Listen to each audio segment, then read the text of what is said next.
നമ്മൾ ഇതുവരെ ചെയ്ത സിനിമകളെല്ലാം കൊള്ള, കൊല, ജയിൽ ചാട്ടം, യുദ്ധം, കൊലപാതകം ഇതെല്ലാം സംബന്ധിച്ച സിനിമകളായിരുന്നു. എന്നാൽ നമ്മൾ ഇന്ന് കാണാൻ പോകുന്നത് ഇതിൽ നിന്നും വളരെ വ്യത്യസ്തകരമായിട്ടുള്ള ഒരു സിനിമയാണ്. കണ്ടു കഴിയുമ്പോൾ മനസ്സിനൊരു സന്തോഷം തരുന്ന സിനിമ. അത്തരം സിനിമകൾ കണ്ടുപിടിക്കാനായിട്ട് കുറച്ച് പാടാണ്. അതുകൊണ്ട് തന്നെ ചൈനയിൽ പോയി കൊണ്ടുവന്ന സിനിമയാണ് നമ്മൾ ഇന്ന് കാണാൻ പോകുന്നത്. ആദ്യം തന്നെ ഈ സിനിമയുടെ ഒരു വൺ ലൈൻ കേൾക്കാം. 2002 കാലഘട്ടങ്ങളിൽ ചൈനയിൽ ക്യാൻസർ ബാധിച്ച ഒരാൾക്ക് ഒരു മാസത്തേക്കുള്ള മരുന്ന് കഴിക്കണമെന്നുണ്ടെങ്കിൽ 40,000 രൂപയാണ് ചെലവ്. എന്നാൽ ഇതേ ഫലം കിട്ടുന്ന ഇന്ത്യയിലെ മരുന്നിന് വെറും 2,000 രൂപ മാത്രമാണുള്ളത്. അതായത് ഒറിജിനൽ മരുന്നിനേക്കാളും ചൈനീസ് മരുന്നിനേക്കാളും 19 മടങ്ങ് വില കുറവ്. ഈ കാലഘട്ടത്തിലാണ് ഹീറോ ചൈനയിൽ ജീവിക്കുന്നത്. അന്നേരം ഹീറോയുടെ അടുത്തേക്ക് ഒരാൾ വന്ന് പറയും, നമുക്ക് ഇന്ത്യയിൽ നിന്ന് 2,000 രൂപക്ക് ക്യാൻസറിനുള്ള മരുന്ന് ചൈനയിൽ എത്തിക്കുകയാണെങ്കിൽ നമുക്കത് 4,000 രൂപയ്ക്കും 5,000 രൂപയ്ക്കും വിൽക്കാം. അതാകുമ്പോൾ നമുക്ക് പെട്ടെന്ന് പണക്കാരാവാൻ പറ്റും. എന്നാൽ ഹീറോ ഈ ഓഫർ സ്വീകരിച്ചാൽ തന്നെ ഹീറോക്ക് പണക്കാരനാവാൻ പറ്റിയോ എന്നെല്ലാം പറയുന്ന സിനിമയാണ് നമ്മൾ ഇന്ന് കാണാൻ പോകുന്നത്. എന്നാൽ ആദ്യം തന്നെ ഒരു കാര്യം പറയട്ടെ, ഇതൊരു ട്രൂ സ്റ്റോറി മൂവിയാണ്. ചൈനയിൽ എന്തായിരുന്നോ സംഭവിച്ചിരുന്നത് അത് തന്നെയാണ് ഈ സിനിമയിൽ കാണിക്കുന്നത്. സീരിയസ് വിഷയമാണ് സിനിമയിൽ ചർച്ച ചെയ്യുന്നത്. എന്നാലും വളരെ തമാശയായിട്ടാണ്, തമാശയൊക്കെ കുത്തിക്കയറ്റിയാണ് ഈ സിനിമ നമുക്ക് കാണിച്ചു തരുന്നത്. എന്നാൽ പിന്നെ നമുക്ക് 2018 റിലീസ് ചെയ്ത ഡൈയിങ് ടു സർവൈവ് എന്ന ചൈനീസ് സിനിമയുടെ കഥ കേൾക്കാം. സിനിമ തുടങ്ങുമ്പോൾ തന്നെ ഇന്ത്യൻ തൈലങ്ങൾ മാത്രം വിൽക്കുന്ന ചൈനയിലൊരു കടയാണ് കാണിക്കുന്നത്. അന്നേരം തൊട്ടടുത്ത കടയിലുണ്ടായിരുന്ന ഒരു അപ്പാപ്പൻ ഈ കടയിലേക്ക് കയറി വന്ന് പറയും, മോനെ മുതലാളി വിളിച്ചിരുന്നു, നീ ഇതുവരെ കട തുറന്നില്ല എന്നാണ് ഞാൻ പറഞ്ഞത്, നീ ഇനിയെങ്കിലും ആ വാടക ഒന്ന് കൊടുത്തു തീർക്ക്. അപ്പോഴാണ് ഹീറോ യാങ്ങിന്റെ തല നമ്മൾ കാണുന്നത്. നിങ്ങൾ ഏതായാലും അങ്ങനെ പറഞ്ഞല്ലോ, സന്തോഷം. കടയിൽ കച്ചവടമൊന്നുമില്ല, കച്ചവടം തിരിച്ചു പിടിച്ചാൽ ഞാൻ കാശടച്ചോളാം. ഈ പൊട്ടനോട് സംസാരിച്ചാൽ നേരം പോകുന്നു വിചാരിച്ച് അപ്പാപ്പൻ തിരിഞ്ഞു നടക്കാൻ നേരം ഹീറോ ചോദിക്കും, ഞാൻ നിങ്ങളുടെ കടയിൽ വെക്കാൻ തന്നിരുന്ന തൈലങ്ങളൊക്കെ എന്തായി? അപ്പാപ്പൻ പറയും, നിന്റെ തൈലത്തിനൊന്നും ഒരു പവറില്ല, ബാക്കിയുള്ള കമ്പനികളുടെ മരുന്നാണ് എല്ലാവർക്കും വേണ്ടത്. നിന്റെ തൈലം ഞാനും ഒരു വട്ടം യൂസ് ചെയ്ത് നോക്കി, തീരെ പവർ കിട്ടുന്നില്ല. ഹീറോ വിൽക്കുന്ന മരുന്നുകളെല്ലാം ലൈംഗിക ശക്തി കൂട്ടിക്കൊടുക്കുന്ന മരുന്നുകളാണ്. എന്നാൽ അതൊന്നും കച്ചവടമാവുന്നില്ല. അതാണ് ഹീറോയുടെ ഏറ്റവും വലിയ പ്രശ്നം. കച്ചവടമൊന്നും കിട്ടാത്തത് കൊണ്ട് തന്നെ ഇന്ത്യൻ പാട്ടുകളും കേട്ടാണ് ഹീറോ അവിടെ ഇരിക്കുക. ഇന്ത്യൻ മരുന്നുകട ആയതുകൊണ്ട് തന്നെ ഇന്ത്യൻ ദൈവങ്ങളുടെ ഫോട്ടോകളും പ്രതിമകളും മൊത്തം അവിടെ തന്നെ ഉണ്ട്. അങ്ങനെ കച്ചവടമൊന്നും കിട്ടാതെ ഹീറോ തിരിച്ച് വീട്ടിലേക്കല്ല, ഒരു വൃദ്ധസദനത്തിലേക്കാണ് വരുന്നത്. അവിടെയാണ് ഹീറോയുടെ അച്ഛനുള്ളത്. ഹീറോയുടെ ഭാര്യ ഹീറോയെ ഡിവോഴ്സ് ചെയ്തു. ഇപ്പോൾ ഒരു പണക്കാരന്റെ കൂടെയാണ് ഭാര്യ ജീവിക്കുന്നത്. അതുകൊണ്ട് തന്നെ വീട്ടിൽ അച്ഛനെ നോക്കാനായിട്ട് ആരുമില്ല. അതുകൊണ്ടാണ് ഹീറോ അച്ഛനെ വൃദ്ധസദനത്തിലേക്ക് മാറ്റിയത്. അങ്ങനെ അവിടെ വന്ന് അച്ഛന് ഭക്ഷണം കൊടുത്തോണ്ടിരിക്കുമ്പോൾ അച്ഛൻ പറയും, എൻ്റെ പേരക്കുട്ടിയെ നിന്റെ അടുത്ത് നിന്ന് അകറ്റാനായിട്ട് ആർക്കും പറ്റില്ല. അതെ പറ്റില്ല, നിങ്ങളിപ്പോൾ ഈ ഭക്ഷണം കഴിക്കാമെന്ന് പറയുമ്പോൾ അച്ഛനൊരു സിഗരറ്റ് വേണമെന്ന് പറയും. സിഗരറ്റ് വേണമെങ്കിൽ ഇത് കഴിക്കണമെന്ന് പറയും. അച്ഛൻ രണ്ടും കൽപ്പിച്ച് എങ്ങനെയൊക്കെയോ അത് കഴിക്കും. അച്ഛൻ എന്താ അങ്ങനെ പറഞ്ഞതെന്ന് വെച്ചാൽ, ഹീറോക്കൊരു മകനുണ്ട്. പക്ഷേ ഡിവോഴ്സ് ആയതുകൊണ്ട് തന്നെ മകൻ അച്ഛൻ്റെ അടുത്തും അമ്മയുടെ അടുത്തും മാറി മാറിയാണ് ജീവിക്കുന്നത്. എന്നാൽ ഭാര്യ പറയുന്നത് മകനെ ഭാര്യയ്ക്ക് വിട്ട് നൽകണം. എന്നാൽ ഭാര്യ മകനെ വിദേശത്തേക്ക് അയച്ച് പഠിപ്പിച്ചോളും. എന്നാൽ ഹീറോ ആണെങ്കിൽ അതിന് സമ്മതിക്കുന്നുമില്ല.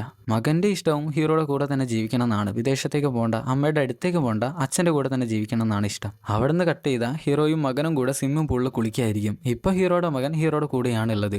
അങ്ങനെ കുളിയെല്ലാം കഴിഞ്ഞ് ഹീറോ മകന് തോർത്തി കൊടുക്കും. തോർത്താന്നൊന്നും പറഞ്ഞുകൂടാ, പിടിച്ചൊരുതാന്ന് വേണം പറയാൻ. ആ ചന്തയിലെ തൊലി അവിടെ തന്നെ ഉണ്ടാവുമെന്ന് നമുക്ക് പ്രതീക്ഷിക്കാം. എന്തൊക്കെയായാലും കുളി കഴിഞ്ഞ് അവര് ഭക്ഷണം കഴിക്കാനിരിക്കുമ്പോൾ മോൻ ചോദിക്കും, എനിക്കൊരു ഷൂ വാങ്ങാനായിട്ട് 260 യാൻ തരുമോ? അവിടുത്തെ കറൻസിയാണ് യാൻ. എന്നാൽ ഹീറോ ചോദിക്കും, നിനക്ക് നിന്റെ പുതിയ തന്തയോട് ചോദിച്ചുകൂടെയെന്ന്. അതിന് മോൻ പറയും, എനിക്ക് അയാൾ ഇഷ്ടമല്ല. ഹീറോ സന്തോഷത്തില് കയ്യിൽ നിന്ന് 260 യാൻ എടുത്തു കൊടുക്കും. കയ്യിൽ അത്രയും കാശ് ഉണ്ടായിട്ടല്ല, മകൻ ചോദിച്ചതുകൊണ്ട് മാത്രമാണ് ഹീറോ കൊടുത്തത്. കാരണം ഹീറോക്ക് മകന് മാത്രമാണ് ഇപ്പോൾ ഉള്ളത്, മകനും അച്ഛനും മാത്രമാണ് ഇപ്പോൾ ഉള്ളത്. അങ്ങനെ ഭക്ഷണവും കഴിഞ്ഞ് ഹീറോ മകനെ ഭാര്യയുടെ വണ്ടിയിൽ കൊണ്ടുപോയി കയറ്റി കൊടുക്കും. തിരിച്ചു വരാൻ നേരത്ത് ഭാര്യ പറയും, ഹേയ് ഒന്ന് വന്നാലും, നിങ്ങളെപ്പോലെ തന്നെ നിങ്ങളുടെ മോനും ഗതിയില്ലാതെ ജീവിക്കണം എന്നാണ് നിങ്ങൾ വിചാരിക്കുന്നത്, അവൻ എൻ്റെ കൂടെ വിട്ടൂടെ? അതിന് ഹീറോ താല്പര്യമില്ല എന്ന് പറഞ്ഞ് തിരിച്ചു വരും. പിറ്റേന്ന് ഭാര്യയുടെ വക്കീലുമായിട്ട് ഹീറോയുടെ അടുത്തെത്തും. വക്കീല് പറയും, നിങ്ങളുടെ മകൻ്റെ നല്ല ഭാവിക്ക് വേണ്ടിയാണ് പറയുന്നത്, അവനെ വിദേശത്തേക്ക് അയക്കണം. അതിനുവേണ്ടി നിങ്ങളുടെ ഭാര്യയ്ക്ക് നിങ്ങളുടെ മകനെ കൊടുക്കണം. നഷ്ടപരിഹാരമായിട്ട് എന്തെങ്കിലും വേണമെങ്കിൽ അവരോട് ചോദിച്ചാൽ മതി, നിങ്ങൾക്ക് വേണ്ട കാശ് അവർ തരും. അതിന് ഹീറോ, ഞാൻ എൻ്റെ മകനെ വിൽക്കണം എന്നാണോ നിങ്ങൾ പറയുന്നത്? വക്കീല് പറയും, നിങ്ങളുടെ ഇപ്പോഴത്തെ സാഹചര്യം വെച്ചിട്ട്, സാമ്പത്തിക സ്ഥിതി വെച്ചിട്ട് നിങ്ങൾക്ക് നിങ്ങളുടെ മകനെ നോക്കാൻ പറ്റില്ല.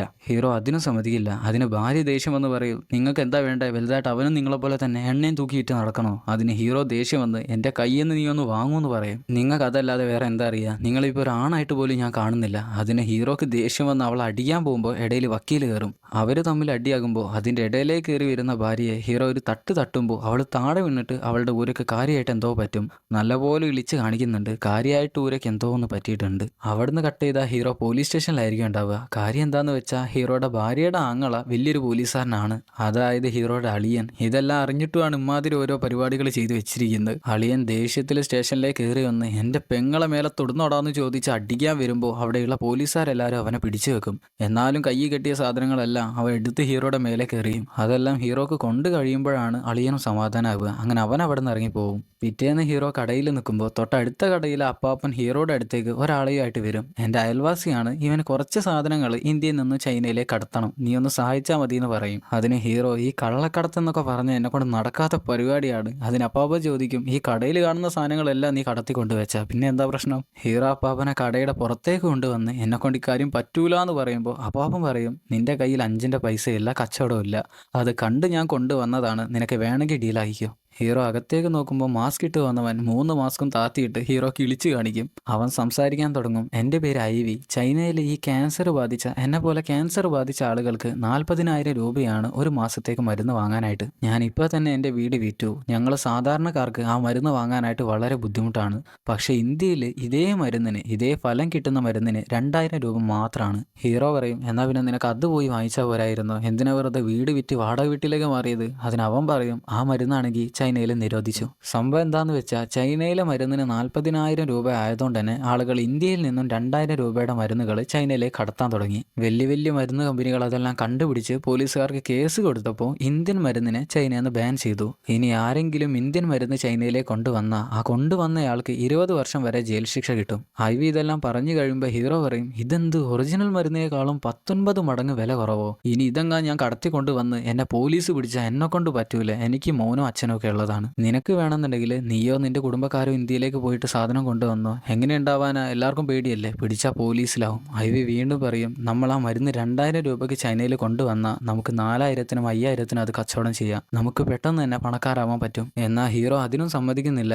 ഐവി പോകാൻ നേരത്ത് അവൻ്റെ നമ്പർ ഒരു കാർഡിൽ അവിടെ എഴുതി വെച്ച് പറയും, കാരണം എനിക്ക് ഈ മരുന്ന് കിട്ടിയാലേ ജീവിക്കാൻ പറ്റൂ. ഹീറോ എന്നാലും അതൊന്നും മെയിൻ ചെയ്യുന്നില്ല. അങ്ങനെ ഇരിക്കുമ്പോഴാണ് ഹീറോയുടെ അച്ഛൻ വൃദ്ധസദനത്തിൽ നിന്ന് ബോധം കെട്ടി വീഴുക. അപ്പം തന്നെ അവർ ആശുപത്രിയിൽ എത്തിച്ചു. ഹീറോ ചെന്ന് നോക്കുമ്പോൾ അവർ 1,00,000-ന് മേലെയാണ് അച്ഛൻ്റെ ഓപ്പറേഷത്തിനുള്ള ബില്ലിട്ടിരിക്കുന്നത്. ഹീറോ അതെടുത്ത് ഡോക്ടറുടെ അടുത്ത് ചെന്ന് പറയും, ഈ ബില്ലിൽ എന്തോ ഒരു മിസ്റ്റേക്ക് ഉണ്ട്, അല്ലാതെ ഇത്ര കാശൊന്നും വരില്ല, അടുത്തുള്ള ഹോസ്പിറ്റലിൽ പോലും 80,000 രൂപ മാത്രമേ വരൂ. അതിന് ഡോക്ടർ, എന്നാ പിന്നെ നീ ആ ആശുപത്രിയിൽ പോയി കാണിച്ചോ? ഹീറോ പറയും, എൻ്റെ കയ്യിൽ 5 പൈസയില്ല, നിങ്ങളല്ലേ ഇതിൻ്റെ ആശാന്മാർ, നിങ്ങൾക്ക് എന്തെങ്കിലും ചെയ്തു തരാൻ പറ്റുമോ? ഡോക്ടർ പറയും, ഞാനിവിടെ ജോലി ചെയ്യുന്ന ആളാണ്, എനിക്ക് ബില്ലിലൊന്നും ചെയ്യാൻ പറ്റില്ല. അച്ഛൻ ആൻജിയോമ എന്ന രോഗമാണ് പിടിപെട്ടിരിക്കുന്നത്, അത് ബോഡിയിൽ മൊത്തം വ്യാപിച്ച് മരിക്കേണ്ടെന്നുണ്ടെങ്കിൽ എങ്ങനെയെങ്കിലും ബില്ല് പേ ചെയ്യാൻ നോക്ക്. ഹീറോ അന്ന് ബില്ല് പേ ചെയ്യാത്തത് കൊണ്ട് തന്നെ അച്ഛനെ ഹീറോയുടെ കൂടെ തന്നെ പോലീസുകാർ കൊടുത്തു വിടും. അങ്ങനെ വണ്ടിയിൽ ഹീറോ തിരിച്ച് അച്ഛനായിട്ട് വീട്ടിലേക്ക് തന്നെ വരും, വൃദ്ധസദനത്തിലേക്ക് വരും. രാത്രിയാകുമ്പോൾ കടയിൽ പോയി നോക്കുമ്പോൾ കടയാണെ ലോക്ക് ചെയ്ത് വെച്ചിരിക്കുകയാണ്. ഹീറോ വാടക കറക്റ്റായിട്ട് കൊടുക്കാത്തതുകൊണ്ട് തന്നെ മുതലാളി വന്ന് കടയും ലോക്ക് ചെയ്തു. ഹീറോ കടയുടെ ചില്ല അടിച്ചു പൊട്ടിച്ച് അകത്ത് കയറിയിട്ട് ഐവി കൊടുത്തിരുന്ന നമ്പർ തിരയും. അതാണെങ്കിൽ അവിടെ എവിടെയും കാണുന്നില്ല. കുറച്ച് സമയം തിരയുമ്പോഴായിരിക്കും അത് കിട്ടുക. പിറ്റേന്ന് ഹീറോ ഹോസ്പിറ്റലിൽ വന്ന് ഡോക്ടറോട് ചോദിക്കും, ഈ ക്യാൻസറിനുള്ള ഇന്ത്യൻ മരുന്നിനെ കുറിച്ച് നിങ്ങളുടെ അഭിപ്രായം എന്താ? ഡോക്ടർ പറയും, അത് ഉപയോഗിക്കുന്നവരെ ഇവിടെയുള്ള ഡോക്ടേഴ്സ് പോലും ശ്രദ്ധിക്കില്ല, കാരണം അവർ മരിച്ച ഡോക്ടറുടെ തലയിലായിരിക്കും എല്ലാ ഉത്തരവാദിത്വം. അതുകൊണ്ട് ചൈനീസ് മരുന്ന് ഉപയോഗിക്കുന്നതാണ് ഏറ്റവും നല്ലത്. അല്ല നീ എന്തിനാ അതെല്ലാം അറിയുന്നത്? നീ പെട്ടെന്ന് തന്നെ ബില്ല് പേ ചെയ്ത് അച്ഛൻ അഡ്മിറ്റ് ചെയ്യാൻ നോക്ക്. അതേ സമയത്ത് ഐവിയും അവനെപ്പോലെ ക്യാൻസറുള്ള എല്ലാവരും ചൈനീസ് മരുന്ന് കമ്പനിയുടെ മുന്നിൽ സമരം ചെയ്ത് നിൽക്കാവും. അവരുടെ ബാനറിൽ എഴുതി വെച്ചിരിക്കുന്നത് ചൈനീസ് മരുന്നിന് വില കൂടുതലാണ്, വില കുറയ്ക്കണമെന്നാണ് എഴുതി വെച്ചിരിക്കുന്നത്. അപ്പോഴാണ് ചൈനീസ് മരുന്നിന്റെ മുതലാളി അവിടെ നിന്ന് ഇറങ്ങി വരിക. എല്ലാവരും കൂടെ അയാളുടെ അടുത്തേക്ക് ഓടി ചെല്ലും. ഒച്ചപ്പാടും ബഹളവും ഉണ്ടാക്കി, മരുന്നിന്റെ വില കുറയ്ക്കണം, ഇല്ലെങ്കിൽ നിങ്ങൾ ഇവിടെ നിന്ന് ഇറങ്ങി പോവില്ല എന്ന് പറയും. അതിന് മുതലാളി, നിങ്ങൾ ഇവിടുന്ന് ഒച്ചപ്പാടും ബഹളവും ഉണ്ടാക്കിയിട്ടൊന്നും കാര്യമില്ല, ഞാൻ മാന്യമായ ഗവൺമെന്റ് നിശ്ചയിച്ച വിലയിലാണ് ഇവിടെ മരുന്ന് വിൽക്കുന്നത്. ഇവിടെ കിടന്ന് പ്രശ്നം ഉണ്ടാക്കാനാണ് ഭാവമെങ്കിൽ ഞാൻ പോലീസുകാരെ വിളിക്കും. അപ്പം തന്നെ അവിടെയുള്ള രോഗികളെല്ലാവരും കയ്യിൽ കിട്ടുന്ന സാധനങ്ങളെല്ലാം അവരുടെ മേലെ എടുത്തെറിയും. എന്നാൽ ഐവി ഇവരുടെ കൂടെ സമരം ചെയ്യാനായിട്ട് ഓടി വന്നിട്ടില്ല. അവനൊരു സൈഡിൽ ഇരുന്ന് ഭക്ഷണം കഴിക്കുകയാണ്. അവനറിയാം ഇതെല്ലാം ഇങ്ങനെ നടക്കുമെന്ന്. അപ്പോഴാണ് ഹീറോയുടെ കോൾ അവൻ്റെ ഫോണിലേക്ക് വരിക. അവൻ അപ്പം തന്നെ ഹീറോയുടെ വീട്ടിലെത്തും. ഹീറോ പറയും, ഞാൻ ആ മരുന്ന് കൊണ്ടുവരാനായിട്ട് തയ്യാറാണ്, പക്ഷെ അതിവിടെ എത്തിക്കഴിഞ്ഞാൽ അത് നമുക്ക് വിൽക്കാൻ പറ്റുമോ? ഐവി പറയും, നമുക്ക് എന്തായാലും വിൽക്കാൻ പറ്റും. ഞാൻ കാണിക്കാൻ പോകുന്ന ഹോസ്പിറ്റലിലുള്ള 10 പേരെ എനിക്കറിയാം, നമുക്ക് അവരിൽ നിന്ന് വെച്ച് തുടങ്ങിയാൽ മതി.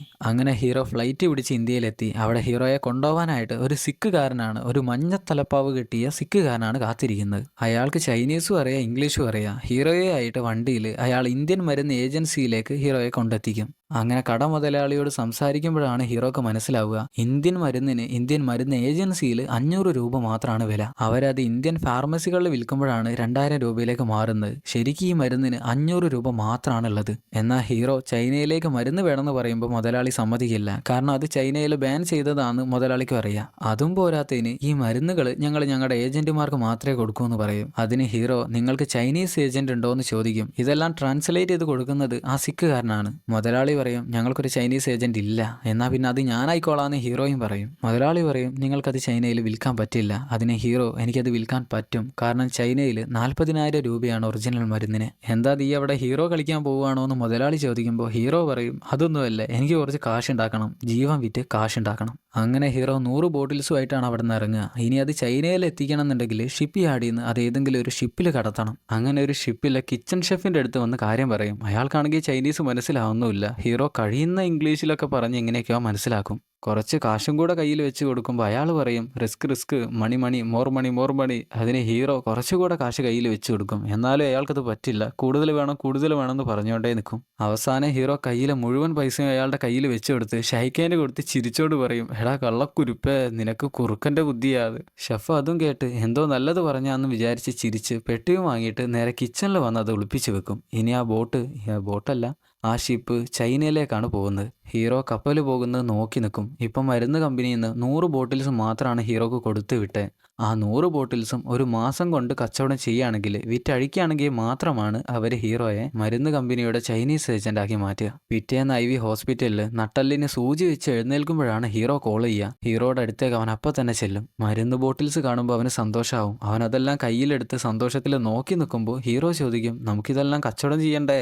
അതിന് IV പറയും ഞാൻ കച്ചവടം ചെയ്യാനോ? ഇതെല്ലാം കച്ചവടം ചെയ്താൽ പോലീസുകാർ പിടിക്കും. ഞാൻ പറഞ്ഞത് എനിക്ക് പരിചയമുള്ള ആളുകളെ നിങ്ങൾക്ക് പരിചയപ്പെടുത്തി തരാം. ഹീറോ അപ്പം തന്നെ അവൻ്റെ കയ്യിലുണ്ടായിരുന്ന മരുന്നെടുത്ത് പെട്ടിയിലിട്ട് ഇത് പൂച്ചണമെന്നുണ്ടെങ്കിൽ നീ എൻ്റെ കൂടെ കച്ചവടം ചെയ്യാൻ വന്നേ പറ്റൂ എന്ന് പറയും. അവന് വേറെ വഴിയില്ല. അങ്ങനെ അവർ 2 പേരും കൂടെ ആശുപത്രികളിൽ കച്ചവടം ചെയ്യാനായിട്ട് ഇറങ്ങും. വളരെ രഹസ്യമായിട്ട് ആരും അറിയാതെ രോഗികൾ മാത്രം അറിഞ്ഞുകൊണ്ട് ചെയ്യുന്ന ഒരു പരിപാടിയാണ്. ഓരോ രോഗികളുടെ അടുത്ത് വന്നിട്ട് ഇത് നല്ല മരുന്നാണ്, ഇന്ത്യൻ മരുന്നാണ്, വെറും 5000 രൂപ മാത്രമേ ഉള്ളൂ, ഞാൻ യൂസ് ചെയ്തതാണ്, നല്ല മാറ്റമുണ്ടെന്ന് പറയും. രോഗികൾക്കാണെങ്കിൽ അത് വിശ്വാസമാവില്ല. അവരുടെ മനസ്സിൽ ഇതെന്തോ കൊലകൊല്ലി മരുന്നാണ്, അതുകൊണ്ട് തന്നെ വേണ്ട എന്ന് പറഞ്ഞ് ഒഴിവാക്കും. അങ്ങനെ ആശുപത്രികളെല്ലാം തെണ്ടി തിരിഞ്ഞ് കച്ചവടം ചെയ്യാൻ നോക്കിയിട്ടും ആരും വാങ്ങുന്നില്ല. അവർ രാത്രി ഓരോ വീടുകളിലും കയറി കച്ചവടം ചെയ്യാൻ നോക്കും. എന്നാലും ആരും വാങ്ങുന്നില്ല. അവർ വില കുറച്ച് 4000 രൂപയിലിട്ട് നോക്കും. എന്നിട്ടും ആർക്കും വേണ്ട. അങ്ങനെ രണ്ടാളും ക്ഷീണിച്ച് ഒരു കടയിലിരുന്ന് ഭക്ഷണം കഴിക്കുമ്പോൾ IV പറയും എനിക്കിപ്പോഴാണ് ഒരു കാര്യം ഓർമ്മ വന്നേ, നമ്മളെ സഹായിക്കാൻ പറ്റിയ ഒരാളെ എനിക്കറിയാം. അങ്ങനെ അവർ തൊട്ടടുത്തുള്ളൊരു ബാറിലേക്ക് ചെല്ലും. വളരെ സീക്രട്ട് ആയിട്ടുള്ളൊരു ബാറാണ്, പക്ഷേ പബ്ലിക് ആണ്.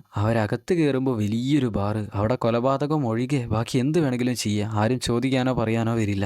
ഇവിടെ ഇപ്പോൾ ആരാണാവോ നമ്മളെ സഹായിക്കാമെന്ന് ഹീറോ വിചാരിക്കുമ്പോൾ IV അവിടെയുള്ള മെയിൻ സ്ട്രിപ്പറെ ഹീറോക്ക് കാണിച്ചു കൊടുക്കും. അവൾക്കാണ് ഏറ്റവും കൂടുതൽ ഫാൻസ്, ഏറ്റവും കൂടുതൽ ആളുകൾ അവളുടെ അടുത്താണ് വന്ന് നിൽക്കുന്നത്. അവൾ പരിപാടിയെല്ലാം കഴിഞ്ഞ് ഡ്രസ്സിംഗ് റൂമിൽ നിൽക്കുമ്പോൾ IV ചെന്ന് കാര്യം പറയും. അവൾക്ക് ശരിക്കും ക്യാൻസർ ഇല്ല, അവളുടെ മകൾക്ക് ക്യാൻസർ ഉണ്ട്. അതുകൊണ്ട് തന്നെ മകളെ കാണിക്കുന്ന ഹോസ്പിറ്റലിലെ എല്ലാ ക്യാൻസർ രോഗികൾക്കുമായിട്ട് ഒരു ചാറ്റ് ഗ്രൂപ്പ് ഉണ്ട്. ആ ചാറ്റ് ഗ്രൂപ്പിൽ അഡ്മിനാണ് ഇവള്. പോരാത്തതിന് ബാക്കിയുള്ള ഹോസ്പിറ്റലുകളിലെ ചാറ്റ് ഗ്രൂപ്പിൽ അഡ്മിന്മാരെ ഇവക്കറിയാം. അതുകൊണ്ട് തന്നെ ഇവള് മുഖേന കുറെ പേരിലേക്ക് ഈ മരുന്ന് എത്തിക്കാൻ പറ്റും. അതിനവള് നമുക്ക് ആദ്യം ഒന്ന് സംസാരിക്കണം എന്ന് പറയും. അങ്ങനെ ഹീറോയും IVയും കൂടെ ഒരു ഹോട്ടലിൽ അവളെ കാത്തു നിൽക്കാവും. കുറച്ച് സമയം കഴിയുമ്പോൾ അവളും അവളുടെ കൂടെ തന്നെ എല്ലാ ചാറ്റ് ഗ്രൂപ്പിലെയും അഡ്മിന്മാരും വരുന്നുണ്ടാവും. എല്ലാ രോഗികളും ഹീറോക്ക് ഷൈക്കാൻഡ് കൊടുത്ത് പേര് പറഞ്ഞു കൊടുക്കും. ഹീറോ വിചാരിക്കും ഇതിപ്പോൾ എനിക്ക് ഭ്രാന്തായതാണോ ബാക്കിയുള്ള എല്ലാവർക്കും ഭ്രാന്തായതാണോ. അങ്ങനെ അവർ മരുന്നിനെ കുറിച്ച് ചർച്ച ചെയ്യാനായിട്ടിരിക്കും. ഹീറോ പറയും വലിയ പരസ്യമൊന്നുമില്ല, ഈ മരുന്ന് വിൽക്കുന്നത് 5000 രൂപയ്ക്കാണ്. അതിന് അവർ പറയും 5000 കുറച്ച് കൂടുതലാണ്, ഞങ്ങളെ കൊണ്ട് പറ്റില്ല. ഹീറോ പറയും ഞാൻ നിങ്ങളോട് 40,000 രൂപയൊന്നും ചോദിച്ചില്ലല്ലോ, 5000 രൂപ അത് മാത്രമേ ചോദിച്ചുള്ളൂ. അതാണെങ്കിൽ അവർക്കും സമ്മതിക്കാൻ പറ്റുന്നില്ല. ഹീറോ പറയും ഞാനിപ്പോൾ എൻ്റെ പേരും പറഞ്ഞ് എൻ്റെ മോന്തയും കാട്ടി, നിങ്ങൾ ഒറ്റ ഒരുത്തൻ്റെയും മോന്ത ഞാൻ കണ്ടിട്ടില്ല. അതിന് ഡാൻസർ വന്ന് പറയും അവർക്ക് മാസ്ക് മാറ്റാൻ പറ്റില്ല, ഈ അന്തരീക്ഷത്തിൽ നിറയെ പൊടിപടലങ്ങളുണ്ട്, ക്ലീൻ അല്ല, ബാക്ടീരിയകളുണ്ട്, അവർക്ക് മാസ്ക് മാറ്റാൻ പറ്റില്ല. ഹീറോ ഒരു അക്ഷരം മിണ്ടാതിരിക്കുന്ന കാണുമ്പോൾ അവരെല്ലാവരും മാസ്ക് മാറ്റും. മാസ്ക് മാറ്റുമ്പോൾ തന്നെ അവരെല്ലാവരും ചുമച്ചു തുടങ്ങും. ഈ ക്യാൻസർ ആയ ആളുകൾക്ക് പൊടി വളരെ അലർജിയാണ്. അവർക്ക് ഈ കീടാണുക്കളുള്ള പൊടിപടലം അതൊന്നും ശ്വസിക്കാൻ പറ്റില്ല. ക്യാൻസർ കൂടുതലുള്ള ആളുകൾ ഒരു മാസ്കിന് പകരം 2-3 മാസ്കുകളാണ് ഉപയോഗിക്കുക.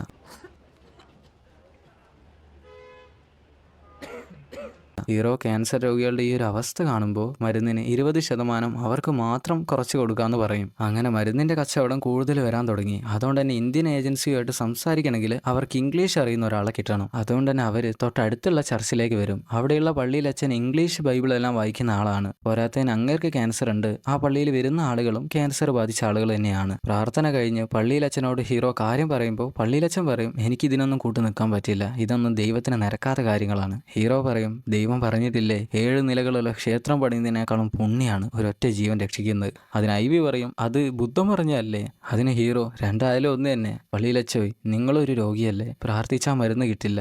ജീവൻ രക്ഷിക്കാനായിട്ട് ചെറിയ തെറ്റുകൾ ചെയ്താൽ അതൊന്നും കുഴപ്പമില്ല. നിങ്ങൾ ഇന്ത്യൻ ഏജൻസിയുമായിട്ട് സംസാരിച്ചാൽ മാത്രം മതി. മരുന്ന് കച്ചവടമൊക്കെ ഞങ്ങൾ ചെയ്തോളും. അതിൽ നിന്നൊരു ഓഹരി നിങ്ങൾക്കുണ്ടാവും. പോരാത്തതിന് ഈ പള്ളിയിൽ പ്രാർത്ഥിക്കാനായിട്ട് വരുന്ന രോഗികൾക്ക് 20% മരുന്നിന് വില കുറച്ച് കൊടുക്കും. അങ്ങനെ പള്ളിയിലച്ഛൻ സമ്മതിച്ചു. അത് കഴിഞ്ഞിട്ട് അവർ രണ്ടുപേരും കൂടെ ഒരു ഇടവകയിൽ വന്ന് മരുന്ന് കച്ചവടം ചെയ്യായിരിക്കും. അന്നേരം ഹീറോ ഞാൻ മൂത്രമൊഴിച്ച് വരാമെന്ന് പറഞ്ഞു പോകുമ്പോൾ ഐവി ആയിരിക്കും മരുന്നുകൾ നോക്കുന്നത്. അപ്പോഴുണ്ടാകും ഒരു മഞ്ഞ മുടിക്കാരൻ വന്ന് ഒന്നും സംസാരിക്കാതെ ഇതിന് മരുന്നുകൾ എടുക്കുന്നു. നിങ്ങൾ എന്താ ചെയ്യുന്നതെന്ന് ചോദിച്ച് ഐവി അവന്റെ കൈ പിടിക്കുമ്പോൾ അവൻ ഐവിയെ തട്ടി താഴെയിടും. അതിൽ നിന്ന് 2 മരുന്നും എടുത്തിട്ട് അവൻ മുന്നോട്ട് നടക്കും. ഐവി എഴുന്നേറ്റ് നീ എന്താടോ ചെയ്യുന്നതെന്ന് അലറി ചോദിക്കുമ്പോൾ അവനുണ്ടാവും തിരിച്ചു വരുന്നു. അമ്പോ അടി പൊട്ടിയെന്ന് വിചാരിച്ച് നിൽക്കുമ്പോൾ അവൻ താഴെ കിടക്കുന്ന ഒരു മരുന്ന് കൂടെ എടുത്തിട്ട് അവിടുന്ന് പോകും. അങ്ങനെ ഹീറോ വന്ന് ഹീറോയോട് കാര്യം പറയുമ്പോൾ ഹീറോ അവന്റെ ലൊക്കേഷൻ കണ്ടുപിടിച്ച് അവൻ ജോലി ചെയ്യുന്ന ഇറച്ചി കട കണ്ടുപിടിച്ച് അവിടേക്ക് ഓടി ചെല്ലും. ഹീറോയെ കാണുമ്പോൾ തന്നെ അവൻ ഓടി ഇറങ്ങി ഒരാളെ തട്ടി താഴെയിട്ട് അയാളുടെ സൈക്കിളും എടുത്തിട്ട് പോകും. ഹീറോ വണ്ടി എടുത്ത് അവന്റെ പിന്നാലെ വെച്ച് പിടിക്കുമ്പോൾ പെട്ടെന്നാണ് മുന്നിൽ വേറൊരു വണ്ടി വന്ന് ഹീറോ അതിൽ പെട്ടുപോവുക. അപ്പോഴാണ് കാണുക മഞ്ഞമുടിക്കാരൻ സൈക്കിളിൽ നിന്ന് അവിടെ തടഞ്ഞു വീണു. ഹീറോ വണ്ടിയിൽ നിന്ന് ഓടിച്ചെന്ന് അവനെ പിടിച്ച് താഴെയിട്ട് ഇടിച്ചിട്ട് എൻ്റെ മരുന്ന് എവിടെടാന്ന് ചോദിക്കും. അങ്ങനെ അവൻ താമസിക്കുന്ന സ്ഥലത്ത് വന്ന് മരുന്നുകളെല്ലാം തിരിച്ചു പെട്ടിയിലാക്കും. ശരിക്കും അവന് വേണ്ടി എല്ലാ മരുന്നുകൾ എടുത്ത് കൊണ്ടുപോയത്. അവൻ താമസിക്കുന്ന സ്ഥലത്ത് സുഖമില്ലാത്ത ആളുകളുണ്ട്, അവർക്ക് വേണ്ടിയാണ് അവൻ ആ മരുന്നുകളെല്ലാം കൊണ്ടുപോയത്. എന്താ ചെയ്യുക, ഹീറോക്ക് പാവം തോന്നിയിട്ട് ആ മരുന്നുകളെല്ലാം അവൻ്റെ കയ്യിൽ തന്നെ തിരിച്ചു കൊടുക്കും. പക്ഷെ അതിൻ്റെ കാശ് ഹീറോക്ക് വേണം. അതുകൊണ്ട് അവനെ അവരുടെ കൂടെ ജോലിക്ക് എടുക്കും. അങ്ങനെ മരുന്ന് കച്ചവടം ചെയ്തിട്ട് കയ്യിൽ കാശ് കൂടുതൽ വരാൻ തുടങ്ങും. ഹീറോ കാശ് കൊടുത്ത് തന്നെ ആ വാടക കട ഹീറോയുടെ കട തിരിച്ചു പിടിക്കും. അന്ന് രാത്രി ഇന്ത്യൻ മരുന്ന് കമ്പനിയിൽ നിന്നും കോള് വരും. ഇനി മുതൽ ഹീറോ അവരുടെ ചൈനീസ് ഏജന്റ് ആയിരിക്കും. അതുകൂടെ കേൾക്കുമ്പോൾ ഹീറോ ഹാപ്പിയായി. ഇനി മുതൽ സാധനങ്ങൾ കൊണ്ടുവരാനായിട്ട് ഹീറോ ഇന്ത്യ വരെ തെണ്ടേണ്ട ആവശ്യമില്ല. ഇന്ത്യയിൽ നിന്ന് സാധനങ്ങൾ അതേ കപ്പൽ വഴി ചൈനയിൽ എത്തിക്കോളും. നമ്മുടെ ടീം ഇപ്പോൾ റിച്ച് ആണ്. അവർക്ക് ബോട്ട് യാർഡിൽ ചെന്നിട്ട് സാധനം കൊണ്ടുവന്ന് വിറ്റാൽ മാത്രം മതി. പള്ളിയിലച്ഛനും പള്ളിയിൽ അങ്ങേരുടെ കച്ചവടം നടത്തും. ചൈനയിലാണെങ്കിൽ ഇന്ത്യൻ മരുന്ന് അറിയപ്പെടാൻ തുടങ്ങി. രോഗികൾക്ക് എല്ലാവർക്കും ഇപ്പോൾ ഇന്ത്യൻ മരുന്ന് മതി, ചൈനീസ് മരുന്നിൻ്റെ ആവശ്യമില്ല. അങ്ങനെ കാശ് കൂടുതൽ വരുമ്പോൾ ഹീറോ അച്ഛൻ്റെ ഓപ്പറേഷനും നടത്തും.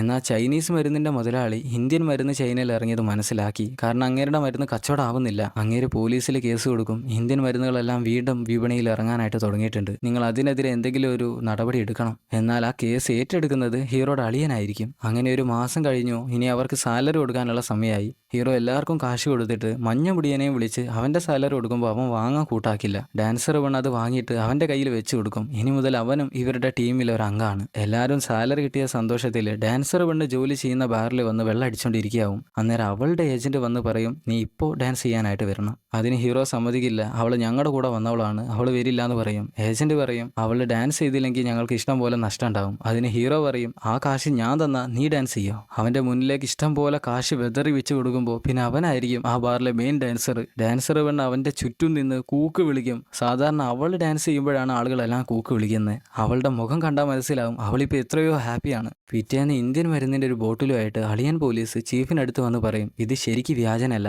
ഇതാണ് ഒറിജിനൽ. പോരാത്തതിന് ഇതിന് 5000 രൂപ മാത്രമാണ് ചെലവുള്ളത്. അതുകൊണ്ട് നമ്മളിത് ഒരു വലിയ പ്രശ്നമാക്കണോ? ചീഫ് പറയും, പക്ഷേ ഇതിന് മറ്റൊരു പേര് കൂടിയുണ്ട്, വ്യാജൻ. അതുകൊണ്ട് നമുക്കിത് വെച്ച് ഉറപ്പിക്കാൻ പറ്റില്ല.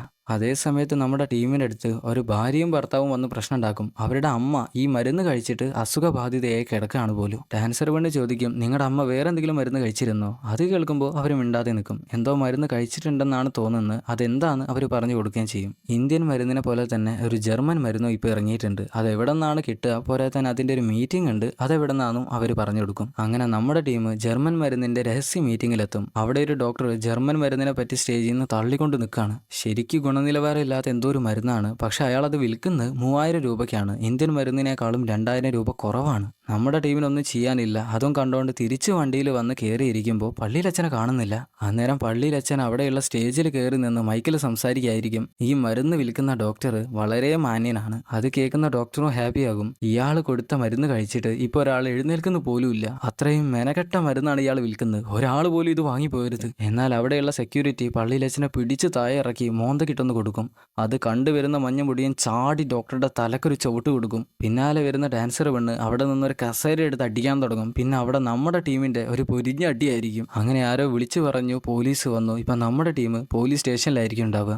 ജർമ്മൻ മരുന്നാണെങ്കിൽ അടിച്ചു പൂട്ടുകയും ചെയ്തു. നമ്മുടെ ടീമിന് ഇനി തിരിച്ച് വീട്ടിൽ പോകണമെന്നുണ്ടെങ്കിൽ അവിടെ ഒരു ഒപ്പിട്ട് കൊടുക്കണം. ഒപ്പിട്ട് കൊടുക്കാൻ നേരത്തെ ഹീറോ അവിടെയുള്ള പോലീസുകാരനോട് ചോദിക്കും, ഈ വ്യാജ മരുന്ന് കച്ചവടം ചെയ്താൽ എത്ര വർഷം ജയിലിൽ കിടക്കാം? പോലീസ് പറയും, അതാ കേസിന്റെ ശക്തി പോലെ ഇരിക്കും. ചിലപ്പോൾ 7 വർഷം, ചിലപ്പോൾ 14, അല്ലെങ്കിൽ 20 വർഷം. 20 വർഷമാണ് അധികം ആളുകൾക്കും കിട്ടുക. അങ്ങനെ സ്റ്റേഷനിൽ നിന്ന് പുറത്തിറങ്ങുന്ന ഹീറോ ഐവിയുടെ വീട്ടിലേക്കായിരിക്കും പോവുക. അവനൊരു കുഞ്ഞു മകനൊക്കെ ഉണ്ടായിട്ടുണ്ട്. അങ്ങനെ ഐവിയുടെ ഭാര്യ ഹീറോക്ക് വേണ്ടി ഭക്ഷണങ്ങൾ വിളമ്പും. അന്ന് രാത്രി ഹീറോ കടയിലായിരിക്കും കിടക്കാനായിട്ട് ഒരുങ്ങുന്നത്. അപ്പോഴാണ് ഷട്ടറിനാരോ മുട്ടുന്നത്. ഹീറോ ചെന്ന് തുറന്നു നോക്കുമ്പോൾ അത് ആ ജർമ്മൻ ഡോക്ടർ ആയിരിക്കും. ആ ജർമ്മൻ മരുന്ന് വിൽക്കുന്ന ഡോക്ടർ. അയാളെ കാണുമ്പോൾ തന്നെ ഹീറോ ഷട്ടർ താത്താൻ നോക്കും. എന്നാലും അയാൾ ഒരു പ്രശ്നമില്ലാതെ അകത്ത് കയറി സോഫയിൽ വന്നിരിക്കും. എനിക്കറിയാം നീയാണ് ഇന്ത്യൻ വ്യാജ മരുന്ന് കച്ചവടം ചെയ്യുന്നത്. പക്ഷെ നിനക്കറിയില്ല അതെങ്ങനെ കച്ചവടം ചെയ്യണം എന്നുള്ള കാര്യം. കുരങ്ങന്റെ കയ്യിൽ പൂമാല കെട്ടി എങ്ങനെയുണ്ടാകും? അതാണ് നിന്റെ ഇപ്പോഴത്തെ അവസ്ഥ.